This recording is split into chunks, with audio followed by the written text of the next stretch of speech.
Hello everyone. In lieu of our synchronous online class as well as our face-to-face class, and in view of my travel, uh, I have uploaded this video so that we can continue discussing the topics under corporation law, and we are going to have a quiz on these topics when I come back.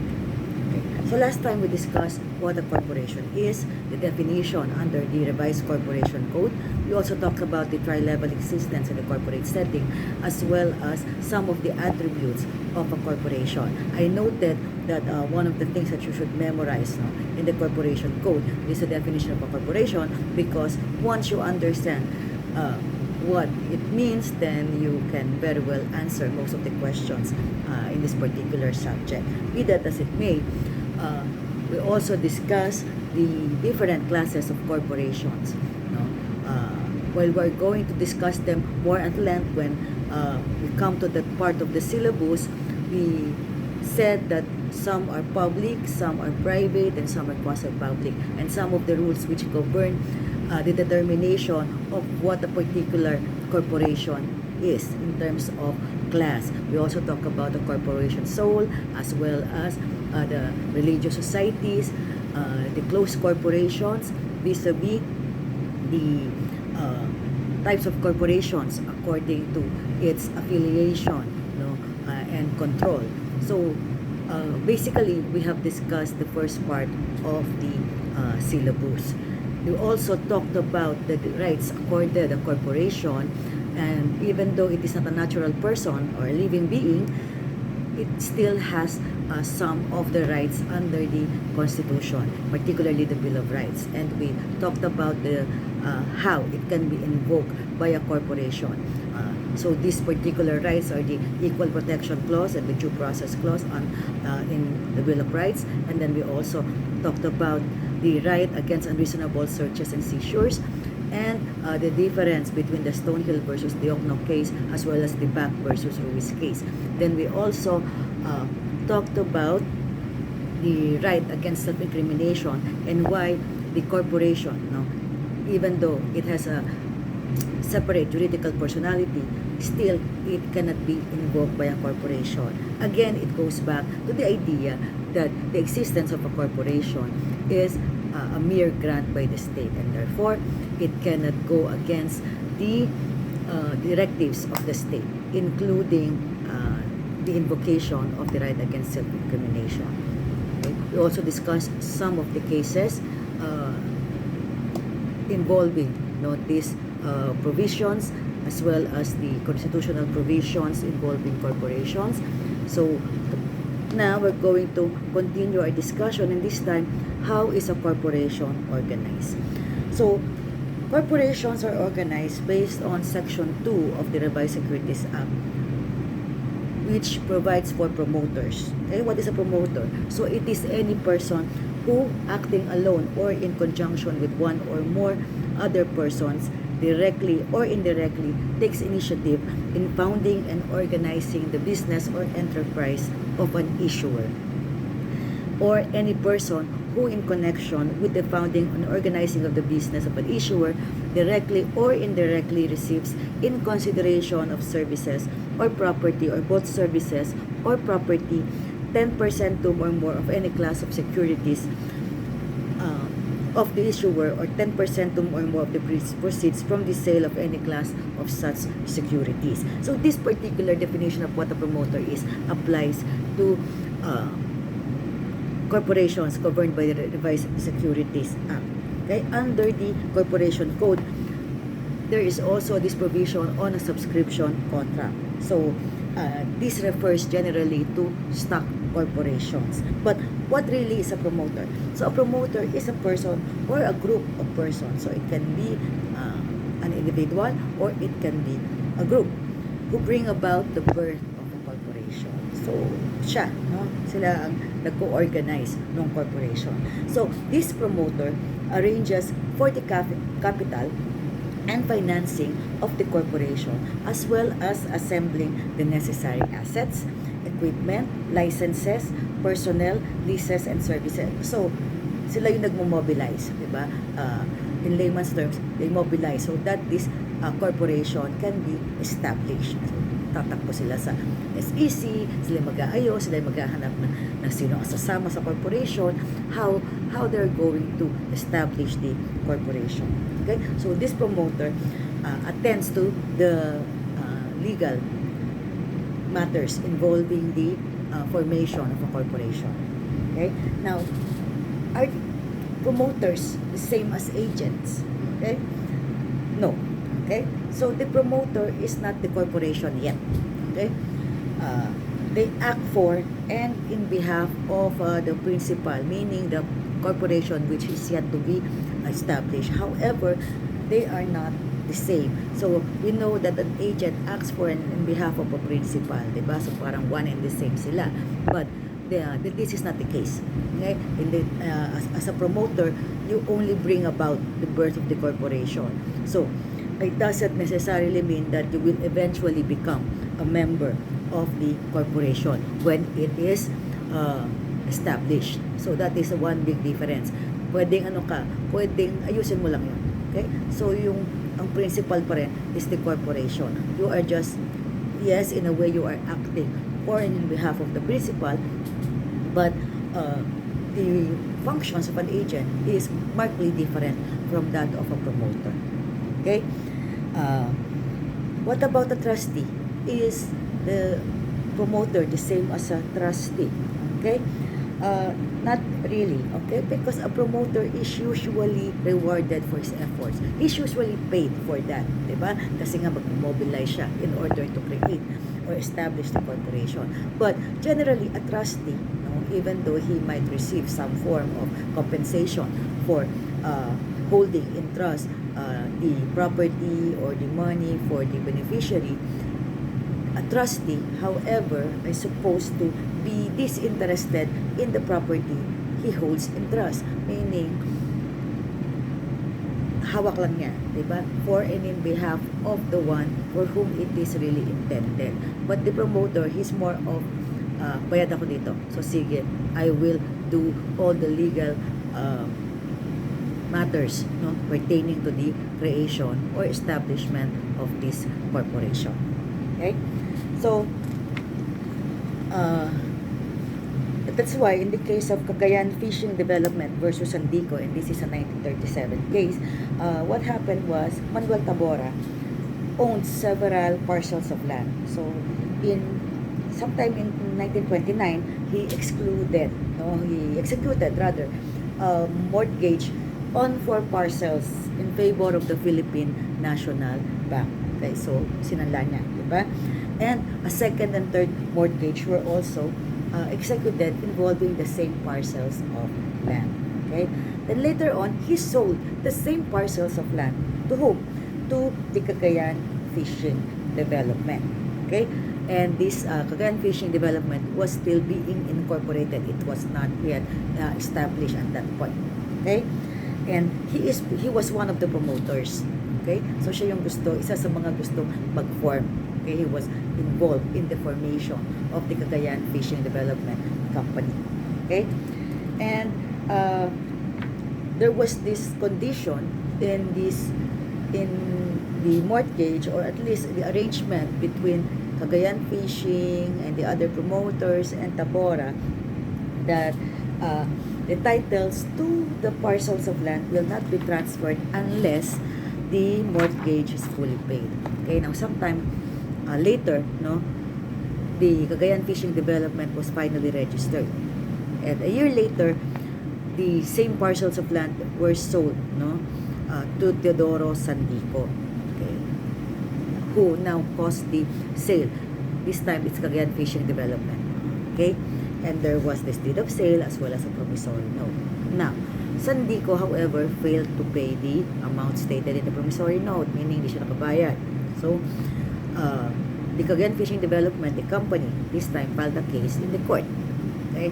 Now, Sandico, won the case, and Cagayan Fishing Development was the MR of Cagayan Fishing Development was denied. So, they appealed. Okay, or it appealed to the Supreme Court. Now, the issue in this particular case was whether or not the sale between the company and Manuel Tabora is valid. And the court held no, it was not valid because the corporation was not yet incorporated. Okay, it was made 5 or 6 months before the actual incorporation of the Cagayan Fishing Development. So it's not even a de facto corporation. So it was not legally existent at that particular time. So it could not have possibly disposed of the parcels of land. Okay? So to the mind of the court, what happened was actually it was Manuel Tabora because the parcels of land were still in his name. Okay? And he was the one who technically contracted with Sandico. Okay? And there was no way that the company could have acquired the lands. Okay? And it did not therefore possess any of the right to dispose of it to Sandico. Okay. Now, what should we remember in this particular case? Before a corporation may be said to be lawfully organized, many things have to be done according to the court. Okay, so it's not just, okay, like magic, gawa na yung corporation, we are now existing. So, who does all of this? These preconditions or these prerequisites, who complies with all of these requirements? The promoters. Okay? So, the court also said here that promoters could not have acted as agent for the projected corporation. Take note, projected corporation. Kasi nga, ipino-form pa lang. Since that which no legal existence could have no agent. Therefore, the corporation, the projected corporation, could not have been a principal because it was non-existent yet. Okay? So, can there be ratification in this case because the promoters, in this case, Manuel Tabora, his wife, as well as the others who wanted to form the Cagayan Fishing Development, could there be ratification of the act and therefore the Cagayan Fishing Development would be considered as having existed at the time that all of these transactions were entered into? According to the court, no. Okay? Not in this case. It cannot extend the doctrine of ratification in this particular case. Okay? Now, why was it that in this particular case the Supreme Court invalidated the sale between Cagayan Fishing Development and Sandico when under normal circumstances it could be considered as a promoter's contract? Okay? According to the decision, this would result in inequity and injustice because all of these transactions were deemed to have been entered into by Tabora in order to defraud his creditors. So parang tinatakasan niya kasi yung mga may pagkakautang. So kaya nila pinaform yung korporasyon and then transfer sana doon yung properties so that eventually the creditors could not go after him. And this was not allowed by the court. Okay? So, take note, class, that the purpose of a promoter's contract is for the promotion of the projected or the still to be incorporated corporation. Okay? The corporation can eventually be considered as a party, okay, to it. But it requires ratification. Only in this particular case, the court said the doctrine of ratification cannot be made because it will result in injustice to the creditors of Tabora. So it's because he was trying to circumvent his obligations. Okay? Now, what about the case of Rizal Light and Ice Company versus the municipality of Morong Rizal? Okay, again, this is an old case. So, Rizal Light and Ice Company was granted by the Public Service Commission with a certificate of public convenience. Remember, last time we discussed about primary franchise as well as secondary franchise. So, the Public Service Commission granted the secondary franchise to operate light, heat, and power services in the municipality of Morong, Rizal. Okay? Uh, Sometime later, Rizal Light and Ice Company, no, failed to comply with the order of the Public Service Commission to raise its service voltage, okay, and to, you know, expand its services. Okay? It also failed to appear in a hearing, relative to some violations, as to its certificate of public convenience. Okay, so later on, the Public Service Commission issued two orders. Okay, uh, and therefore the Rizal Light and Ice Company, now has this pending case before courts. Ano pa yon? Okay? Kasi meron pang iginran yung PSC or Public Service Commission to another company, Morong Electric Company, para kalabanin yung prangkisa ni Rizal Light and Ice Company. Okay? Now, Morong, this time became a party to the cases, okay, involving Rizal Light and Ice Company. But Rizal Light said that Morong had no juridical personality. It has no legal personality yet when it applied for the certificate of public convenience with the Public Service Commission sometime in May 1962. So the certificate of incorporation was only issued on October 17, 1962. Okay? So nauna yung pagbibigay ng secondary franchise with the primary franchise. Okay, to make a long story short. Okay, so according to the Philippine Service Commission, no, this is not true. Morong Electric Company is actually a de facto corporation. Okay, so the issue is, can Morong Electric Company be granted the franchise to operate light and power services in the municipality of Morong, Rizal?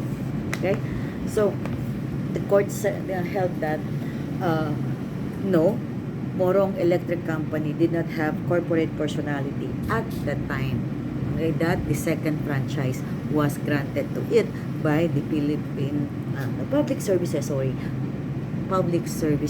Commission. Okay, but the franchise itself is not invalid.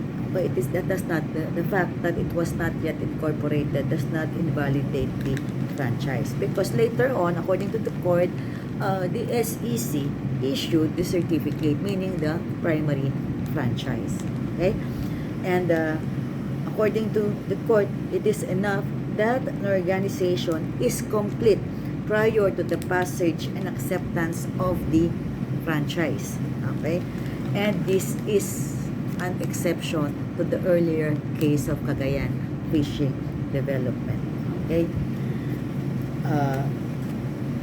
the incorporation of Morong Electric Company sometime in October 1962, and then later on its acceptance of the franchise, perfected a contract between the municipality of Morong and Morong Electric, and also cured the earlier deficiency. So this is a case of the court deciding that there was no flaw, na wala namang mali doon sa na-cure na if meron mang defect. So kahit nauna yung secondary franchise bago yung primary franchise. Class, this is an exception to the rule. Okay?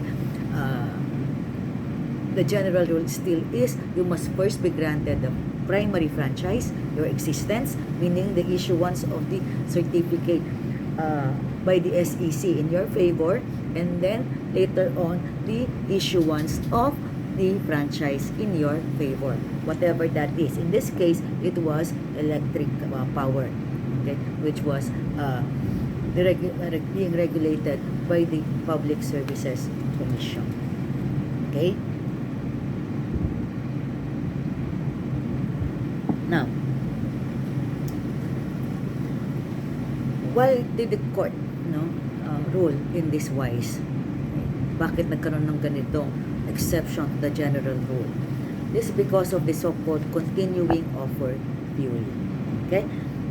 So, under this theory, a grant of a franchise, no, prior to the time that the corporation actually existed, no, operates as a conditional grant. Okay? So, meaning, kung later on, nag-grant na yung primary franchise mo, walang problema yung pag-exist mo sa corporation, then the secondary franchise will be validated. Okay? Ito sa continuing offer. Now, in case there really is a defect in your incorporation, meaning maybe you were not able to comply with the nationality requirement or the citizenship requirement, residency requirement or whatever, especially in the case of nationalized industries or regulated industries such as this one, then the franchise, no, secondary franchise, the certificate of public convenience might be revoked. Okay? Pero kung okay naman na, even if nauna yung secondary, then under the continuing offer theory, valid pa rin. Okay? So, pwede pa din mangyari yun. Now, another case, Karam Jr. versus Court of Appeals. Okay? So, Karam and his cohorts, no, were investors in Filipinas Orient Airways along with Barreto and Garcia. Okay? Now, Garcia commissioned the consultancy services of the private respondents in this case. Okay? What for? They wanted to ensure that they are able to comply with all the requirements, because in this case, they wanted to get a franchise to operate an airline company or operate airlines, okay, or air transportation. So, they failed to pay the fee sa mga consultants, di nila nabayaran. Okay, and therefore, syempre, sumingil si mga consultants. Okay, so they filed a case in the court. Okay, now the court of course ruled in favor of the respondents. Bayaran din nyo yung utang nyo sa kanila. And it was appealed later on by Karam. Pinalik nila. Ang sabi nila is, teka, bakit kami ba lahat magbabayad? Solidarily liable ba kami? Okay. So, the issue here was whether or not Karam, no, the other investors and the other investors in Filipinas Orient Airways were personally liable for the consultancy services which were engaged by Garcia. Okay? So, according to the court, no. Okay? So, Karam, as well as the other investors who had no knowledge and did not engage the services of the consultants, no, are not personally liable for the consultancy expenses. Okay? Which led to the formation of the corporation. So, why is that so? Because they were subsequent investors. Remember, last time, we talked about there being a need to get additional investment, no, funds into corporation. So, posible na na merong mga susunod na papasok, diba? Kaya one of the advantages of the corporate setting really is you can increase the capital stock and offer shares to the public para makapagpasok ka ng pera. So, mga ganun tipo. Okay? So, Karam, according to the court, are subsequent investors only. Okay? And therefore, they're not liable for any expenses which were incurred prior to their joining the corporation. Okay? And another thing, Filipinas Orient Airways was able to incorporate, and therefore, before going against the investors as well as the individual stockholders of the corporation, Filipinas Orient would have to pay the consultancy.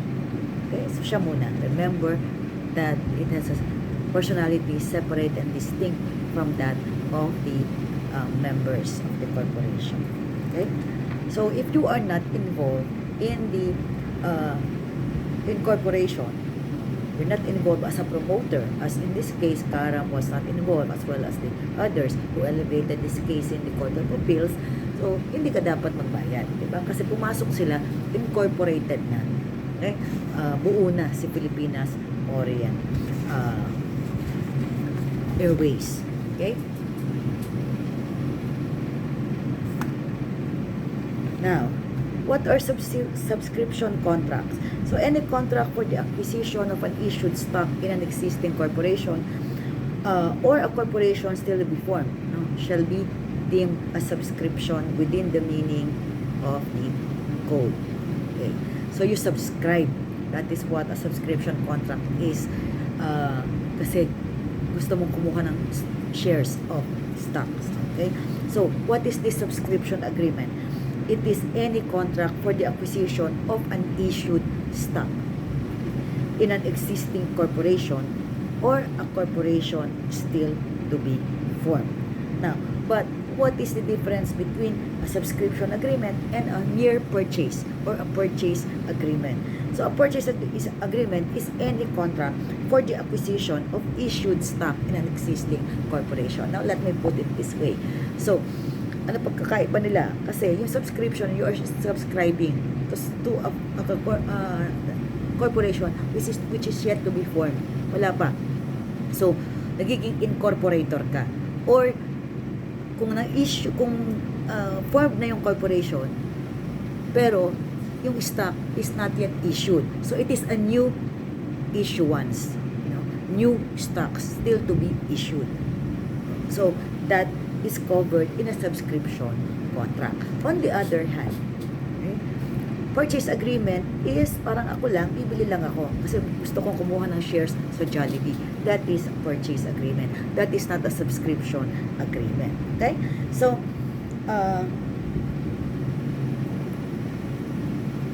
let us distinguish between the two. Okay? So, subscription, it is governed by the corporation code, meaning corporation law. Okay? Because this governs the relationship between the corporation and its stockholders. Whether nag-incorporate pa lang or incorporated na pero nag-issue ng bagong stocks. Okay? Now, on the other hand, in a purchase, it is governed by civil law. Kasi ano to, bentahan. Diba? So, sales. So, civil code ang gagamitin or civil law or provisions of the civil code and related laws, not the corporation code. So, sabihin, pag nagkaonsihan dun sa bayaran, hindi corporation law ang mag-govern. Diba? Mag-govern natin is civil law. Okay? Now, in case of insolvency, what's the difference between a subscription agreement and a purchase agreement? If insolvent, in subscription, it becomes immediately due and demandable. So, pwede kang singilin kagad. Okay? Now, what about in a purchase agreement? In case of insolvency, the contract is deemed rescinded. Wala na lang. Diba? Kasi wala nang pambayad. Pero doon sa isa, babayaran mo pa rin. Why? Because it's a promise. It's a commitment. Okay? Now, finally, okay, can the obliging release the obligor in a subscription contract? No. Okay? So, hindi. Hindi pwedeng patawarin, ipagkakautak, etc. Okay? Sa purchase agreement, yes. The obliging may release the obligor from that particular commitment or from that particular obligation. Okay? So,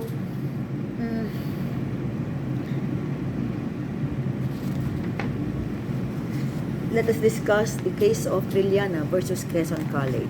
So, sometime in 1948, Mrs. Damasa Crisostomo wrote to Quezon College, okay, because she wanted to subscribe to 200 shares of stocks in the corporation. So, Quezon College is a private educational institution, and there were shares of stocks. Okay? So, sumulat si Damasa, ay interesado ako, can I buy? Okay? Can you reserve for me? Can I buy 200 shares of stocks? Okay? And contingent upon the time that she is able to harvest fish. Babayaran daw niya pag nakakuha siya, sabi, naka-harvest siya ng mga isda. Most probably meron siyang fish pond or something. So yun ang pambabayad niya. Okay? Now, before pagkabayaran, Damasa died. So she died and there was no payment made. So Quezon College this time decided to present a demand letter, claim before the court against the estate of Damasa. Okay. For what? For 20,000 pesos. Kasi nga, di ba, meron siyang letter saying, bibili ako. Okay? So, Trilliana was the administrator of the estate of Damasa. Okay? And of course, he opposed, saying that, teka, di naman nakabili, diba? Di naman natuloy. Kasi hindi naman naka-harvest ng fish or whatever. Kung ano man ang in-invoke niya. Okay? So,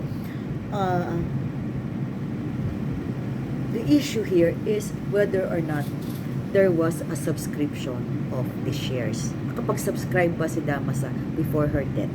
Okay? Valid ba yung letter na yon? Can it now be invoked by Quezon College so that they can claim from the estate of Damasa the 20,000 that was committed by Damasa? The court held that no. Okay? The relationship between Damasa and Quezon College was still in the preliminary stage. Kasi simula pa lang daw, parang nagliligawan pa lang, sabi ng court. How? Kasi nag-offer, di ba? And then, kinanggap naman yung offer, meron siyang form, pinilapan niya, okay? Nag-apply siya for that subscription, okay? Pero, meron siyang sariling plan for paying. Ano sabi niya? When I harvest fish. Okay? And, because of this particular arrangement, at least offer by Damasa, there was no counter offer by Quezon College. Hindi na sinabi na, yes, sige, tinatanggap namin na magbabayad ka only when you are able to harvest fish. Okay? There was no such agreement on the part of Quezon College, at least to the mind of the court, di ba? So, it has not ripened into an enforceable contract. Wala lang. Diba? Kasi, hindi naman tinanggap. Diba? Kasi remember, dapat mag-agree. So, parang offer ng Quezon College is, nagbebenta kami ng shares. Would you like to subscribe? Sabi naman ni Damasa, yes, I would like to subscribe 200 shares.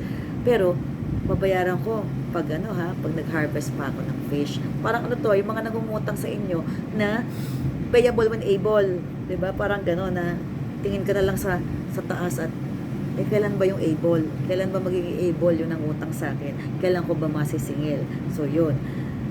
Now, under that arrangement, meron ba tinanggap ba ng Quezon College? Sabi ng court, wala siyang counter offer. So hindi nag-ripen into an enforceable contract. Okay? So the form of payment offered by Damasa, yung sabi niya na pag-harvest ng fish, hintayin natin yung pag-harvest ko ng fish. It was based on a condition which is wholly dependent on her sole will. Okay? So, alam natin kung ano ang nagiging effect noon, di ba? The obligation now becomes void. Okay? Quezon College should have accepted the terms. Di ba? Yun ang point ng court. Diba? Yun ang sinabi sa'yo, dapat pumayag ka doon para pwede kang mag-claim ngayon sa kanyang estate because it would have validated the contract. But in this case, you did not accept it. Okay? And the condition was purely dependent on the will of the decedent, si Damasa. Kung kailan niya gusto magbayad. Kapag nag-harvest ako ng fish, di ba? Then, void yung obligation. And therefore, you cannot what?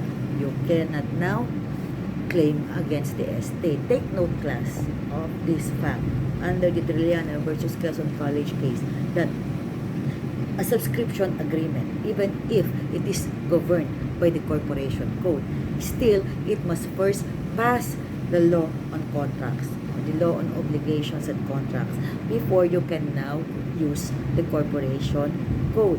Okay?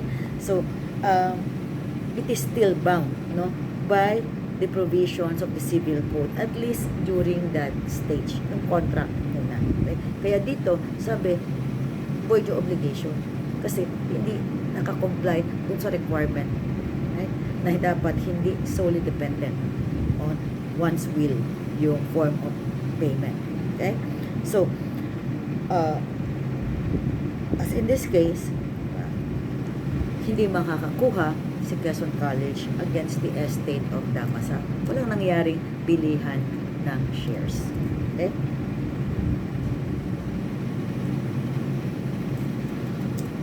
Now, what about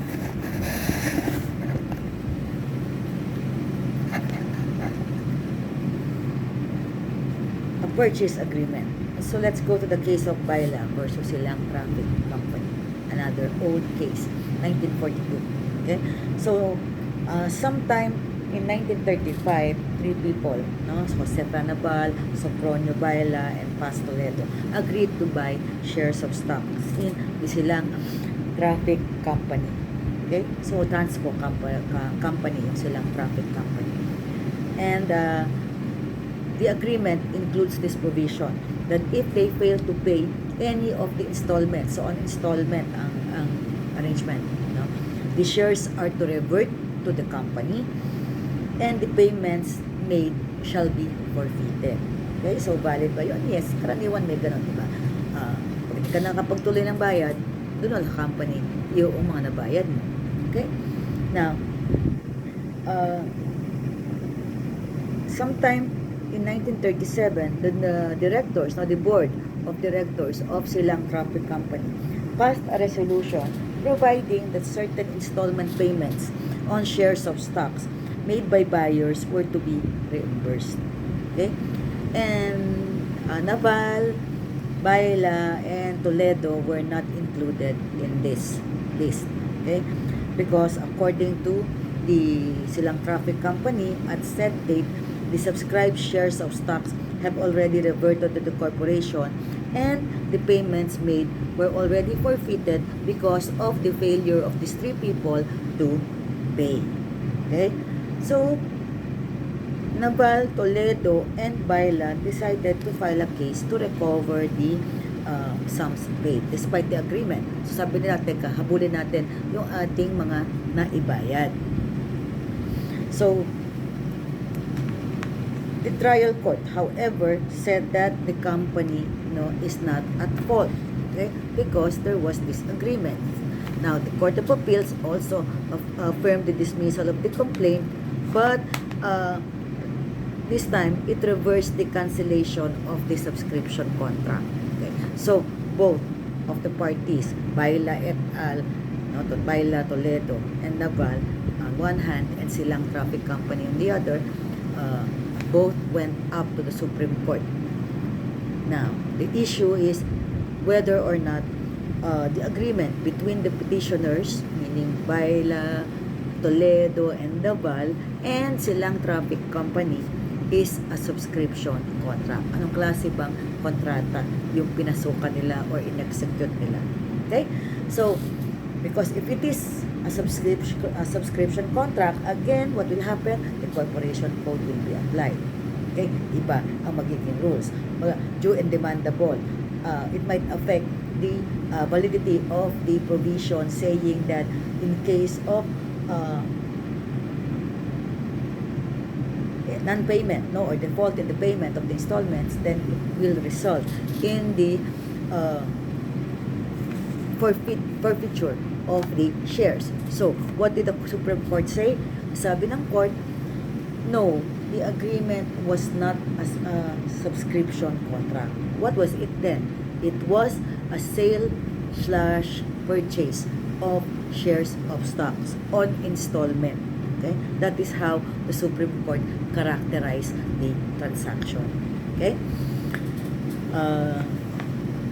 Number one, because according to the court, it was the title itself of the document. Diba? So, yun, yung intention nila. Okay? And a subscription is the mutual agreement of the subscribers to take and pay for the stock of a corporation. But the intention in this particular case was an, to have an independent agreement between the individual, Baila, Toledo, and Nabal, and the corporation, silang traffic company, to buy shares of stocks at a stipulated price and on installment. Okay?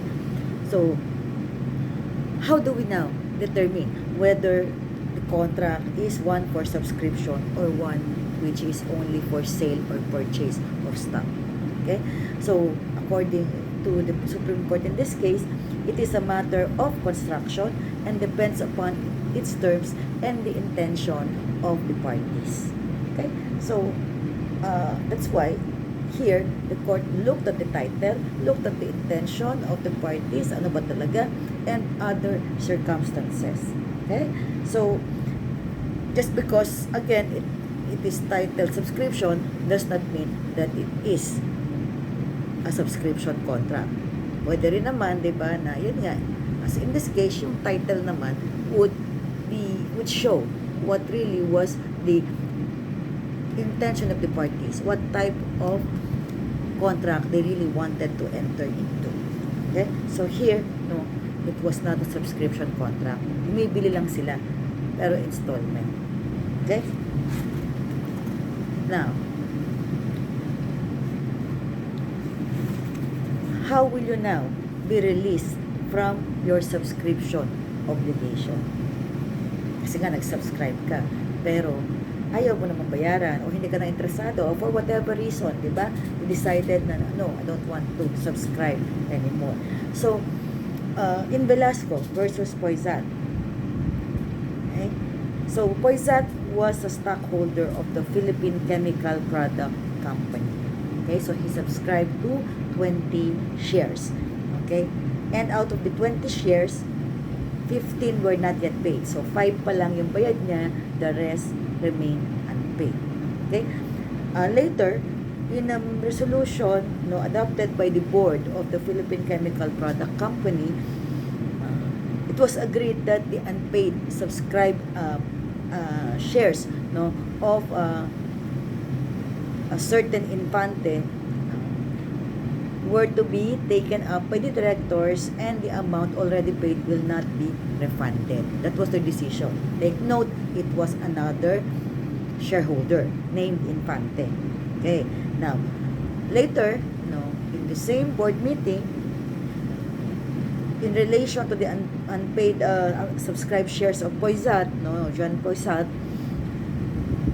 he was absent at that particular meeting. So, the agreement or the resolution was that he would be required to pay the amount, and if he is unable to do so, judicial proceeding shall be taken against him. So, kakasuhan na siya. Collection of sum of money. Yun ang resolution sa kanya. Absent si Poisat. So, he was not able to, raise his hand and say, teka, I don't want that, or I don't agree to that, or yes, I agree to it, or yes, I'm going to pay. So, he was absent, and therefore, he was unable to take it up, immediately with the board. Okay? So, later on, when he learned about the resolution, he wrote the company that he doesn't want to get the 15 shares anymore. Yung hindi niya bayad. Sabi niya, no, I don't want to get them anymore. So, sabi niya, pwede pa na, okay, wag nang i-reimburse sa akin yung nabayad ko dun sa 5. Okay? Gaya nung sabi ninyo dun kay Infante. Okay? Later on, the company lost money and became bankrupt. Okay? And Velasco became the assignee. So, Velasco this time filed the case against Poisat to recover the amount for the unpaid 15 kasi hindi na-actionan yung request ng Poisat. Okay. So, the lower court dismissed the case, and that's why Velasco went up to the court, the higher court, to appeal. Okay. So, the issue is, can Poisat be held liable for the unpaid subscription? Well, according to the court, yes, he is liable for the unpaid subscription. Okay? So, in this case, insolvency supervene. Upon who? Upon the corporation. Nabangkarote, di ba? Nabangkarote siya. And all the unpaid stock subscriptions now will become due and demandable. It will now become payable. Okay? Upon demand and are recoverable in an action instituted by Velasco, who is the assignee. Okay? Remember that a subscription contract or a stock subscription is a contract between the corporation on one side and the subscriber on the other, and the courts will enforce it for or against either. Okay? So, what does this mean? Kung hindi nabayaran, it will be enforced against the subscriber para bayaran yung corporation. Now, kapag ayaw i-release, di ba, despite being paid, ayaw namang i-release ng corporation, then the court will rule in favor of the subscriber. Yun lang ang ibig sabihin nun, that it is a contract between the corporation on one side and the subscriber on the other, and the courts will enforce it for or against either. Diba? Sino yung kailangan magbayad? Okay?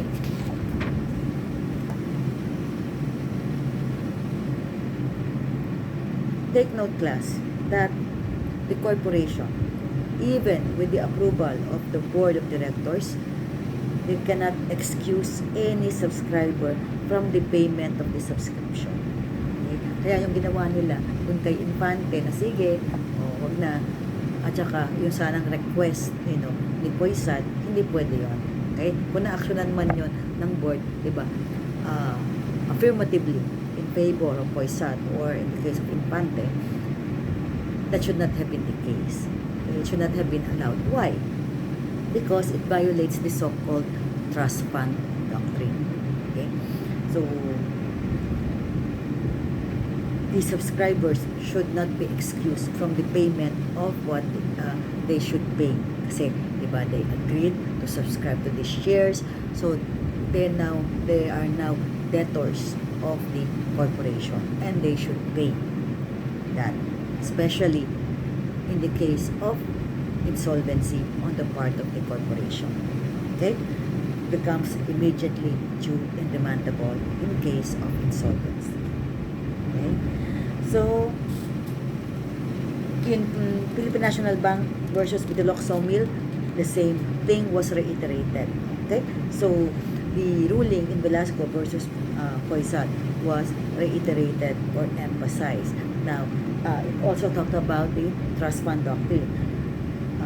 Trust fund doctrine, of course, is when the subscriptions to the capital of a corporation constitute a fund to which the creditors have a right to look for satisfaction of their claims, and that the assignee in insolvency can maintain an action upon any unpaid stock subscription in order to realize assets for the payment of its debt. Okay? So basically, when we talk about the trust fund doctrine, diba, the creditors should be assured. Okay? It's an assurance on the part of the creditors that, uy, may pambayad. Diba?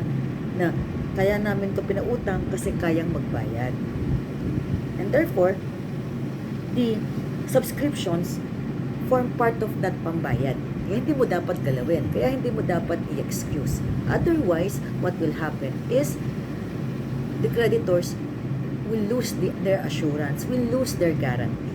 Okay? That is what the trust fund doctrine is all about. Okay? So the trust fund doctrine covers subscribed capital stock. Okay? Which means paid up as well as subscriptions which are still receivable. So, paid and unpaid. Hindi lang yung paid. Even the unpaid. Even yung pinangako lang. Kaya nagiging due and demandable once the corporation becomes insolvent. Okay?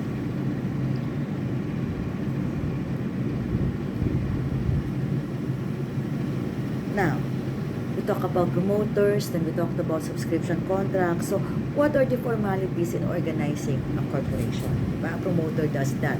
All the legalities, the paperwork, etc., the mobilization, as I mentioned earlier. Okay? So, generally, okay,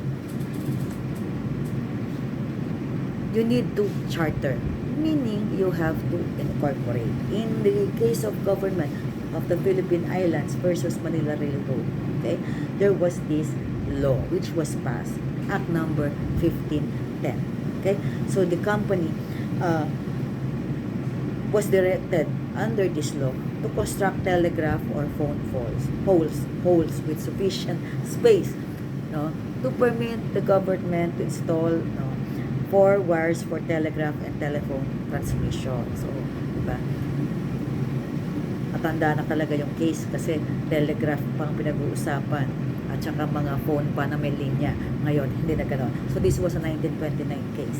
So, the government, no, filed this petition to compel Manila Railroad to construct such poles kasi lalagyan nga nila nung mga wires to accommodate 6 wires, hindi lang 4 wires kasi meron ding isa pang batas, Act number 1459, which says that all railroad corporations must construct or shall construct poles that will be sufficient to carry wires that the government will deem necessary for public service. Remember, noon ang mga main ng transportation natin ay yung PNR, no, yung railroads pa. Tapos doon din kinakabit yung mga for telegraph, okay, and phones or whatever.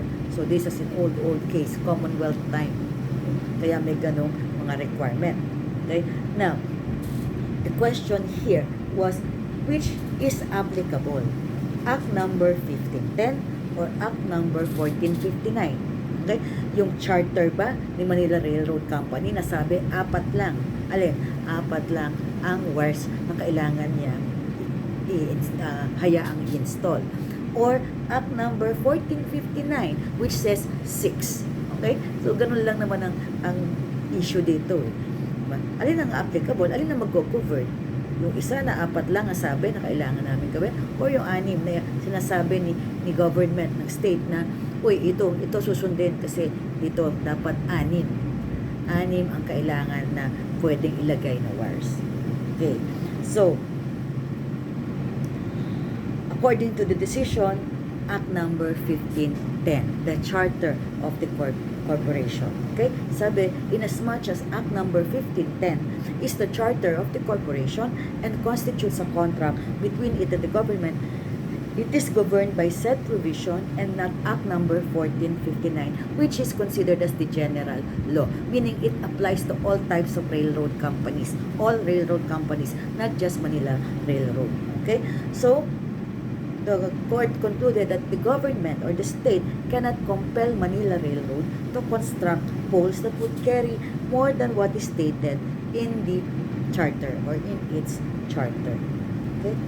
So, Act number 1459, yung 6 ang sinasabi, was intended to apply to all railways, okay, which did not have a special charter contract. But this Manila Railroad has a special charter, has its own charter, Act number 1510, and therefore it will govern the corporation. Okay? Remember, the charter of a corporation is a contract between 3 parties. And what are these parties? So, state and the corporation to which the charter is granted. It is a contract between the stockholders and the state. And it is also a contract between the corporation and its stockholders. So, may 3 level. Please take note of that, class. Okay? In this particular case. The case of Government of the Philippine Islands versus Manila Railroad.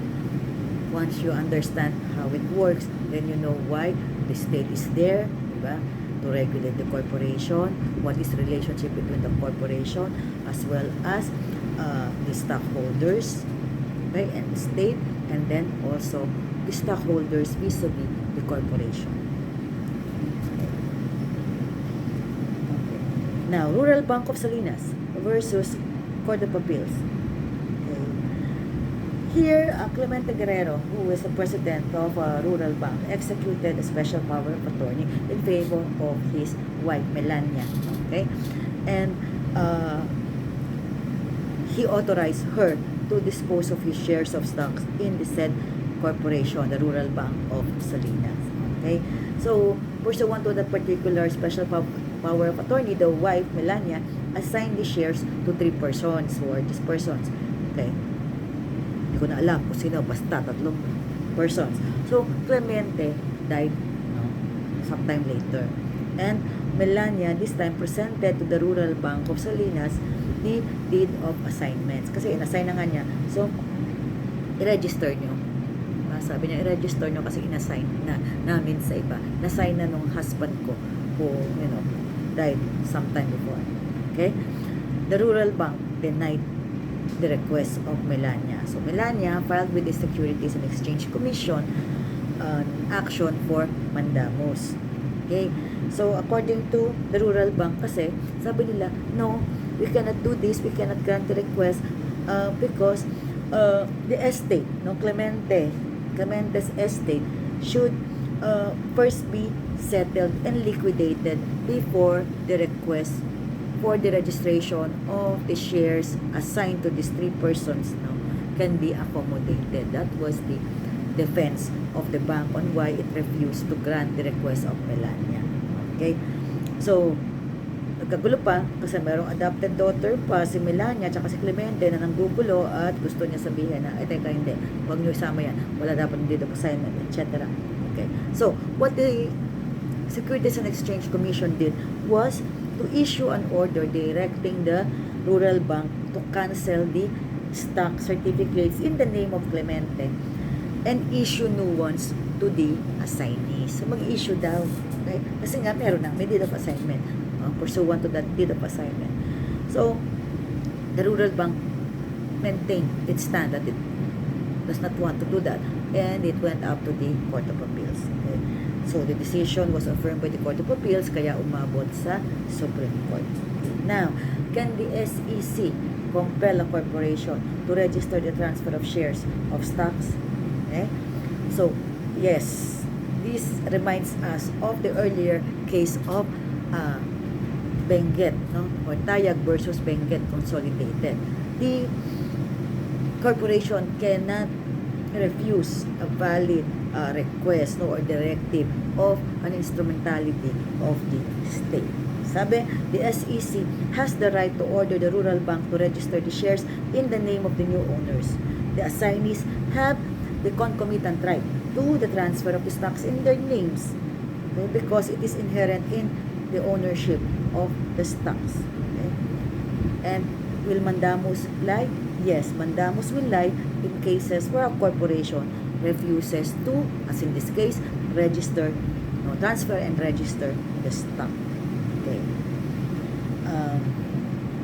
What about the bylaws? If there are rules, diba, sabi nga doon sa Benguet case, the bylaws will not be the ones to govern such cases. Okay, sabi, bylaws are intended merely for the protection of the corporation and the prescribed regulation and not restriction. They are always subject to the charter of the corporation.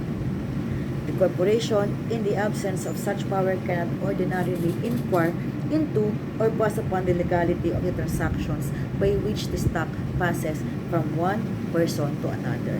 So, ibig sabihin, kahit na may doubt sila kung talaga nga totoo yung SPA or whatever, diba? As long as, face value, okay yan, diba? SEC itself, dinirektahan ka, okay, transfer the stocks. You cannot now invoke your bylaws. Okay? So, hindi siya priority. Hindi na siya ang gagamitin. Okay? So, please remember that. Okay? It was stated before in the Tayag versus Benguet Consolidated case. It was reiterated here in Rural Bank versus of Salinas versus Court of Appeals. Okay? And it characterizes the law, okay, which governs our corporations. Now, let's talk about the Articles of Incorporation, one of the most important documents. Diba? So, the AI, okay, is the charter of the corporation. Yun ang batas niya. Okay? So what is the nature of the AI? So it is a contract between, again, the corporation and the state. It serves also as the contract between the corporation and the stockholders, and also as between the stockholders themselves. So it is there in the AI. It shows, di ba, kung ano yung grant ng state, di ba? Meaning, ano yung inalaw ng state na business mo or purpose mo, di ba? Kung ano yun, set up ninyo, andun din. And then, how would the stockholders now act as against each other? Diba? Ano pa mga rights nila as against each other or for and each other? Okay? So, it is also a public document. It is not a private document or a private instrument. It is a public document. Why? Because it is registered with the SEC. The registration with the Securities and Exchange Commission makes it a public document. Okay? And therefore, no, the third persons who deal with the corporation are deemed bound by the provisions contained in the articles even if they have not seen the said articles. Okay? Kasi nga, public document na siya. Okay? Except, okay, if there's an exception to every rule, this time, the exception is corporation by estoppel. Okay. If a corporation is considered as a corporation by estoppel, then this will not apply. Why so? Kasi if this were the case, meaning lagi natin, di ba nasabihin na public document kasi nakaregister sa SEC, if in all cases, ganon, ang gagamitin, walang exception, laging makikita natin people would be charged with knowledge, diba? E paano nga kung hindi pala, diba? Paano kung wala pala, hindi pala na-register, kasi gano'n ang corporation by estoppel, hindi nakumpleto ang registration. So you're thinking that you are dealing with a corporation which is already registered with the state, pero hindi pa pala. Okay? So yung parang caveat emptor nawawala. So, what is the procedure? Take note. Okay? Take note, we have the corporation code, and the corporation code says, okay, merong certain contents of the articles of incorporation. Of course, some of these, no, please look at the corporation code. Ano to? Name of the corporation. Of course, your purpose. Okay? Specific purpose. The place where the principal office of the corporation is located must be within the Philippines because it is a Philippine corporation. The term for which a corporation is to exist is supposedly in the AI, in the old code. But now, because of the perpetual existence, di ba, baligtad na, ang default na natin, perpetual na ang existence unless you want to put a term to it. Okay? So, hindi na. Pag di mo nilagay, isabihin, di mo nilalagay, yun na yun. Perpetual na ang existence. Okay? The names, nationalities, and residences of the incorporators, of course. Okay? The number of directors in the case of stock corporations, and the number of trustees in case of non-stock corporations. And if a stock corporation, the ACS or the authorized capital stock. And what else? Yung mga par value ng shares. Okay? If non-stock, the amount of capital as well as the names, nationalities, and residences of the contributors and such other matters. So, ito lang yung nakalagay sa batas na ilalagay. You can add other things in your AI, pero hindi dapat mawala kung ano yung mandatory provisions or mandatory inclusions in the articles of incorporation. Okay? Now, para mapadali ang istorya ng Articles of Incorporation class, meron nang nakaprepare dyan na parang pro forma. Okay, meron namang form ang Securities and Exchange Commission. So, dati kulay pink yun. Lalagyan mo na lang, fill up ka na lang.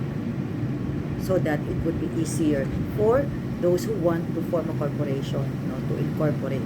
Para hindi ka na kailangang mag-hire ng lawyer to draft an AI.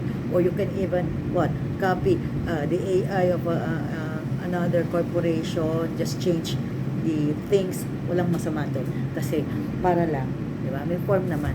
So, it doesn't have to be highfalutin. Kailangan lang nandun yung mga mandatory inclusions, meaning what should be included in the AI. Okay? So,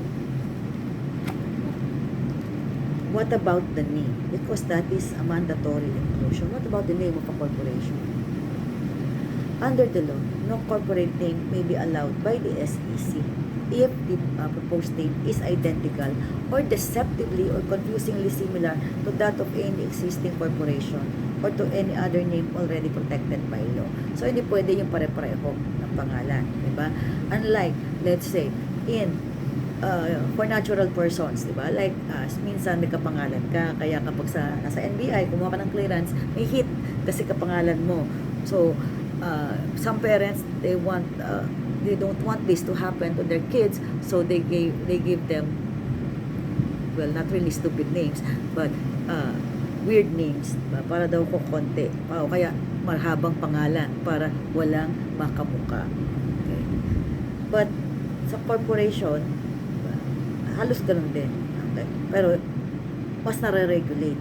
It cannot be identical or deceptively or confusingly similar. And the reason for this is public interest. Diba? Mahirap yun. Akala mo you're dealing with, let's say, ABC company. Doon pala, it is a different company altogether. Okay? And that's why in Red Line Transit versus Rural Transit, 1934 case, so Rural Transit applied for a certificate of public convenience again with the Public Service Commission. Okay? Ang ruta niya is Manila, Tuguegarao, and Manila, Ilagan, Isabela. Okay? So, Red Line Transit opposed the application on the ground that it already has an existing franchise for that route. Nonetheless, the Public Service Commission approved Rural Transit's application. So, Red Line, of course, filed a motion for a hearing and reconsideration, okay, saying that there is actually a pending case before the lower court, for the dissolution of Rural Transit Limited. Okay. So, obviously, ano ngayon ang issue ni Rural at saka ni Red Line kasi magkamukha ba ang pangalan nila, diba? So, the Philippine Service Commission still granted the franchise to Rural despite all this opposition by Red Line. Okay? So, yung Backrack kasi, yung Rural Transit rather, was first known as Backrack Motors. Nagpalit siya, ginawa niyang Rural. Kaya sabi ni Red Line, teka, dapat nung kalalang Backrack Motors ka na lang. Yun yung backstory nito. Backrack Motors decided to change its name to Rural and then applied for the Manila Tuguegarao, Manila Ilagan routes, which of course meron ng prangkisa si Red Line. So competition, diba, among transportation providers, bus companies. Okay? So can Backrack Motors use the name Rural Transit Company Limited? That was the name. Yun ang gusto niya na gamitin. Yun ang bago niyang pangalan. The court held no. Okay? So, the Public Service Commission has no power to authorize one company to assume the name of another as a trade name. It can only give certificates of public convenience, not to allow, Backrack to use Rural Transit name. Okay? So, the law requires corporations to adopt and certify a distinctive name, and it cannot change names except in the manner provided by law.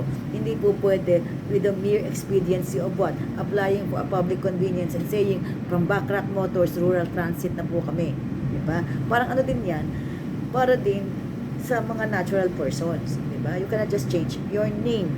Although we are allowed to correct some minor, diba, mistakes in our names as appearing in our birth records and as appearing in our or other documents by going to the civil registrar, pero yung talagang change of name may proseso, diba? Pinadali yung iba, pero pag talagang kakaiba yung pagpapalit, medyo malaki, medyo substantial yung magiging change, then you have to go through court processes, hindi lang basta punta ka sa registrar. Ganun din dito, hindi pwede ba na simple lang nag-apply ka ng certificate for public convenience from Backrack Motors, ikaw ay si ano na, ikaw ay si Rural Transit na. Okay? Both Rural Transit Company and the Backrack Motor Company Incorporated, according to the decision, are Philippine corporations, and the very law of their creation and continued existence requires each to adopt and certify a distinctive name.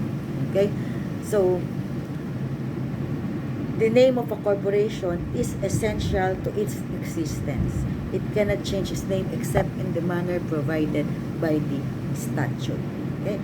Because by that name alone is it authorized to transact business. Okay? Yun ang kilala sa'yo. Hindi pwedeng basta gusto mo lang magpalit ng pangalan. Because that is how people, no, the transacting public know you. And you cannot, with the mere snap of your fingers, say, I am now going to adopt this name. From now on, call me this name. Hindi po ganon. Hindi ganon. Okay? So, question is, if a corporation enters into a contract not using its corporate name, is the contract still binding? Yes. Okay? It is still binding. Because it should not prejudice the one who contracted with you. Okay? Wala namang issue doon. Pero, may violation ka ba? Most probably. Okay? If you are not allowed to use any other name. Okay? Now, in the next case of Philippine Insurance versus Hartigan, okay, we have here Yek Tong Lin Fire and Marine Insurance Corporation. So it was incorporated in 1953. Later, the board of directors decided to come up with a resolution amending the AI, or the Articles of Incorporation. Okay? And the name, the corporation's name was changed to Philippine First Insurance Corporation. Okay? So later on, the corporation signed as co-maker with Hartigan promissory note, no, in favor of China banking. Okay? There was this indemnity agreement. Okay? Now, the debt became due and demandable. Hindi nakabayad si Hartigan. Okay? So, hinabol ni China Banking Corporation si Philippine First Insurance Corporation. Okay? Or si Yek Tong Lin. Okay? So, Hartigan, no? Hinabol ngayon si Hartigan nitong si Philippine First Insurance. Pero ang depensa ni Hartigan, teka, ang kontrata ko ay hindi si Philippine First. Ang kakontrata ko si Yek Tong Lin. Yung una, yung original name. Yun ang sasabi niya. Okay? So therefore, okay, wala akong utang sa'yo kasi hindi mo naman inallege na iisa kayo. Magkaiba kayo. Yek Tong Lin is different from Philippine First Insurance. Okay? Now, the court ruled in favor of Hartigan. Sabi niya, Yek Tong Lin cannot change its name, and because of it, the corporation was deemed dissolved, and therefore, it cannot enter into that indemnity agreement, blah, blah, blah, blah, blah, blah. Okay. So, Philippine First moved for reconsideration, saying, teka, kami pa rin yan. Okay? We have a cause of action. We could file this suit. Okay? But it was dismissed, and therefore, it appealed. Okay? So, can a Philippine corporation, in this case, Yek Tong Lin Fire and Marine Insurance, change its name and still retain its personality? Yes, it can. That was the decision of the Supreme Court. Okay? It can change its name by merely amending its AI in the manner prescribed by law. Ito ngayon yon, yung sinasabi na in the manner prescribed by law in the earlier case which we discussed. Okay? It will not, no, the change of name when done in accordance with law will not result in the dissolution of the company. Okay? It will not affect its identity. Okay? So, it can amend its name through what? Amendment of the charter or the articles of the incorporation. There is no prohibition in the change of names. Kung nabangitan ka na, diba? O gusto naman mabago. So that's why sometimes in the broadsheets, you will see paid advertisements saying that particular company is now known as this. Diba? Nagbabago sila ng pangalan. Pero it's still the same company. Okay? Ini-inform lang, and that is required to inform the public na nagpalit ng pangalan. Okay? So that they will not be misled into they will not be misled as well as confused. Okay? So the general rule, remember, as to corporations, is that each corporation shall have a name by which it is to sue and be sued, and to do all legal acts. Okay? The name of a corporation in this respect designates the corporation in the same manner as the name of an individual, like us, designates the person. Okay? And since an individual or a natural person has the right to change his name under certain conditions. Sabi natin, di ba, kunwari, pinangalanan ka ng tatay at nanay mo ng Boy Baboy, o parang nagtripan yung pangalan mo, or yung mga uso sa mga artista like Elon Musk, na pangalanan mo ng mga weird names, di ba, ng numbers, etc. And of course, when the child grows up, he has become the target of bullying because of his weird name, so that is his reason, di ba, for changing his name. O kaya pag pinakinggan mo, bastos ang dating, o di ba, or embarrassing. So there are reasons why we would like to change our names. Okay? So if an individual, according to this decision, can change his name for that reason, as I've said, embarrassing, it's a humiliating name, it's a weird name, okay, then there's no compelling reason why a corporation, which is a juridical person, may not enjoy the same rights. So it can do that also. Okay? There is nothing sacrosanct in a name when it comes to artificial beings. Okay? The sentimental considerations which individuals attach to their names are not present in corporations and partnerships. So more so that it can change its name. Diba? Kasi kung kahit nga individuals, pwede, allowed ka as long as you follow the rules. So why not? Diba? Why not? In the case of corporations or partnerships, you may change that. Okay? So, what is contrary to public policy is not the changing of name itself. What is contrary is the use by one corporation of the name of another corporation as its trade name. And especially if the change of the name or the use of another name is there to defraud or to confuse the public. Yun. Okay? Yun ang ayaw. Sabi, di ba? We are certain no one will disagree that such an act can only result in confusion and open the door to frauds and evasions and difficulties of administration and supervision. Okay? So, what is the importance of the corporate name, as we have seen in the red line as well as the First Philippine Insurance case name? Kasi sa red line case, di ba, ang sabi, Backrack Motor cannot change his name ng ganun-ganun lang. But in the Philippine Insurance versus Hartigan case, the latest case, sabi, yes, it can change his name. So which is which, and why is it, or when is it important? Why and when is it important? No, in terms of the corporate name. Okay, what is the importance of the corporate name? Okay, so consider the three relationships. First one, corporation and the state. So the name is important for the purpose of the first relationship, which is when the articles are approved by the state, no, it is approved for the name stated in the articles of incorporation. So pagkakakilanlan, yun, binigay sa iyo yan as what? As ABC Corporation. Okay? So later, no, when in the exercise of the police power of the state, no, it regulates corporations, iyon, di ba? Iyon ang mahalaga, yung pangalan na binigay sa iyo, or pangalan na nilagay mo sa AI mo at inapprovean ng state. Okay? So, in the case of red line, di ba, yung rural transit, Backrack Motors and rural transit case, the wrongful use of corporate name was made as the basis for the denial of the franchise for the Manila, Tuguegarao, Manila, Ilagan, Isabela routes. Okay?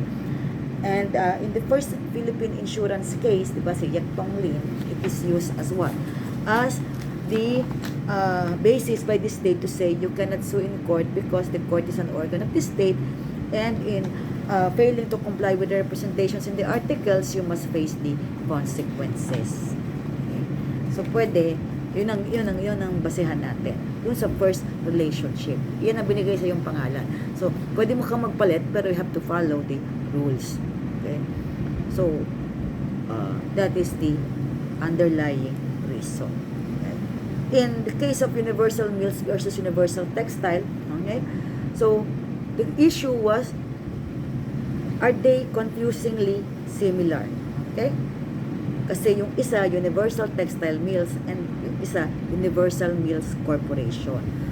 So, magkaiba silang companies. One was formed way back 1953, the other one was in 1954.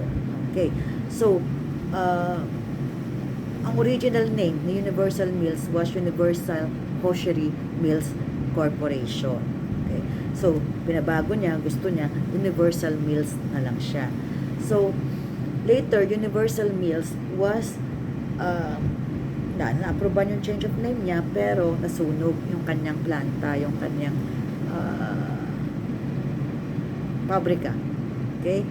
So, Universal Textile, yung mas matanda na korporasyon, okay, filed a petition to have Universal Mills change its name for being confusingly similar to Universal Textile Mills. Okay? So, why? Na-prompt kasi ng pagkakasunog sa Universal Mills, sabi ni Universal Textile, teka, napagkamalang kami nasunugan. Okay? So, medyo confusingly or deceptively similar yung ating names, dapat magpalit. Okay? So, the Securities and Exchange Commission ruled in favor of Universal Textile Mills, hence nag-apela si Universal Mills. Okay? So, are the names of these two corporations confusingly or deceptively similar, and therefore Universal Mills may be enjoined from further using the name? Yes. Okay. Though they're not really identical, they are similar. That even under the test of reasonable care and observation, confusion may arise. Kasi Universal Textile Mills at isa Universal Mills Corporation. Okay? So, especially, okay, since they are involved in a similar business. Okay? Magkamukha yung business nila. Pareho silang nasa textiles. Pareho silang naggagawa ng damit. Okay? So, confusingly similar. Sabi pa ng court, we cannot perceive why of all names it had to choose, Universal Mills had to choose a name already being used by another firm, engaged in practically the same business for more than a decade already. Okay? So, meron ng goodwill at patronage. Bakit kailangan maging kamukain mo pa? So, the court said, wag na. Okay? Wag na. Stop using the name Universal Mills. Okay? And,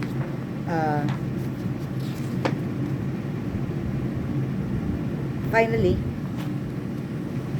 in the case of ang mga kaanib sa Iglesia ng Diyos kay Kristo Jesus, haligi at suhay ng katotohanan sa bansang Pilipinas Incorporated versus Iglesia ng Diyos kay Kristo Jesus, haligi at suhay ng katotohanan. Okay, ang haba, di ba? Okay. So, these are two different religious groups. Magkaiba sila. Okay, so, ano ba ang istorya talaga nito?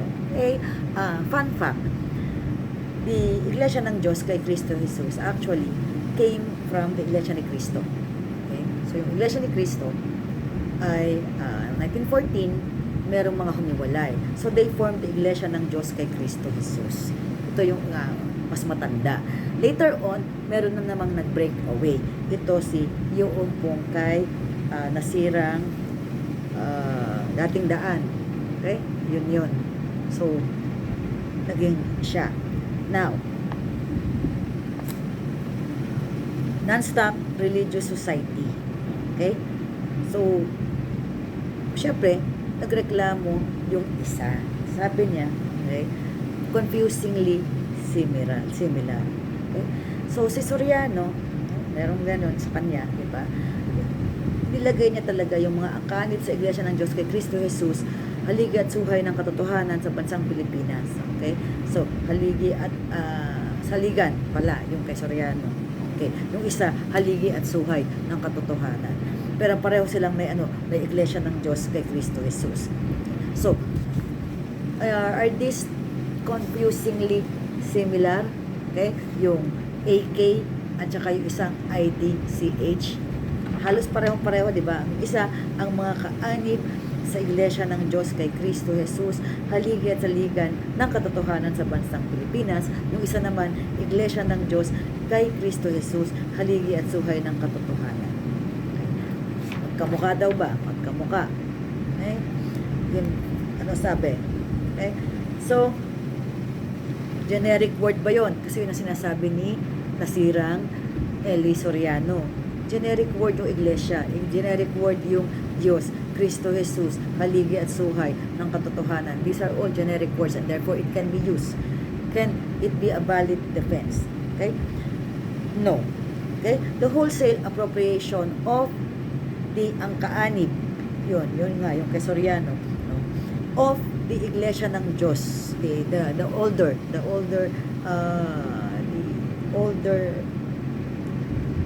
group, no, cannot find justification under the generic word use. Okay? Hindi raw generic, sabi ng court. Okay?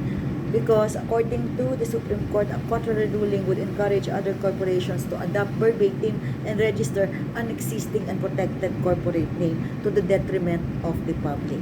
Okay?